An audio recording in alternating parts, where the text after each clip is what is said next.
મને દર્શન આપે અને એમ કે तुम्हारे दर्शन से दाता पाप करते निर्मल भयो शरीर। એના દર્શન જો થઈ જાય તો પાપ કર્મનો નાશ થઈ જાય, ત્યાં શાનો ઉદય થાય છે,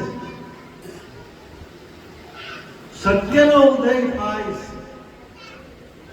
તો કે જો આપણે આની પ્રાપ્તિ કરવી છે તો ક્યારેક તે બીજાના જીવને વાણી વચનથી પણ દુઃખ લાગે એવો જીવનમાં વ્યવહાર આપણે ના કરવો જોઈએ।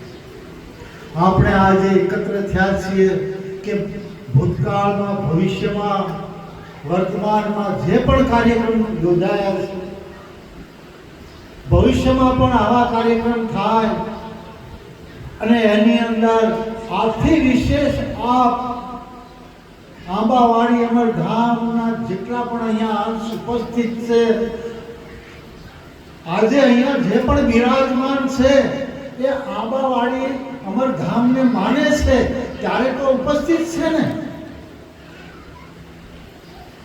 દરેકને ખૂબ ખૂબ મારા સાહેબબંધી છે અને ખૂબ ખૂબ ભવિષ્યમાં આવા કાર્યક્રમનું આયોજન થાય તો એની અંદર ખૂબ આપના સહયોગ, આપના સાથ સહકારની આંબાવાડી અમરધામ સદાને માટે અપેક્ષા રાખશે અને સદાના માટે આ આંબાવાડી અમરધામમાં આથી પણ વિશેષ કાર્યક્રમનું આયોજન થાય।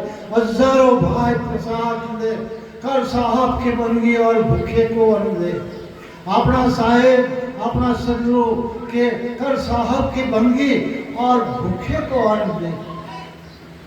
एना जेवो कोई बीजो पुण्य नहीं, एना जेवो बीजो कोई लाओ नहीं। आज मानव मळ्यो छे एने आपणे सार्थक करवानो छे। तो आंबावाड़ी अमरधाममां सदैव अहींया भंडारो चालू रहेशे અને આગળ પણ સાહેબના હુકમથી સદૈવ ભંડારામાં વિશેષતા આવતી જાય અને ખૂબ જેવો પ્રસાદ લે। દર પૂનમના ભંડારો, દર આમ તો પર ડે જે પણ સાધુ સંતો આવે છે એને અહીંયા ખૂબ આદર સત્કાર, ભજન ભંડારો અને કોઈ સાધુની જાત નથી હોતી। દરેક સંતોનો આંબાવાડી અમરધામ સદૈવના માટે આભારી છે અને સત્કાર કરવાના માટે આતુર રહેશે કે સાધુ આવત દેખ કે હસે હમારી દેહ, સાધુ આવત દેખ કે હસે હમારી દેહ। જ્યાં જ્યાં